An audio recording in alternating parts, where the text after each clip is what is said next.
NGT बाबतीत आपण स्वता कितें म्हणटा तें म्हत्वाचें ना आनी अजून गोंय सरकारान कांय आदेश काडिल्लो ना. सरकार ह्या बाबतीत रिव्ह्यू करता. सरकार घेता ते योग्य निर्णय आसतले म्हण टीसीपी मंत्री विजय सरदेसाय उलयला. आरडीएक्स गोवा खातीर chief reporter Kenzil Rodrigues. See, my thing is that there is no government decision.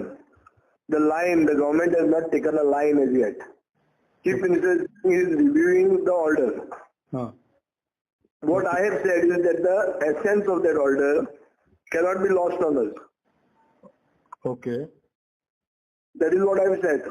No, In other words, as a Goa Forward president, what is your say on this? my say is this, that the essence of the order cannot be lost on us. Okay. But let the Chief Minister take a decision, then we'll give the say. He has not taken a decision as yet. Do you also feel that NGT, that the bench should also be in Pune or in Goa or something? What do you feel? See, what I feel is not the issue. What government stand is taken, I will react once the stand is taken. It has been widely reported. I have tweeted also today. You just see what I have tweeted. Yeah. Take it there. Yeah. Yeah.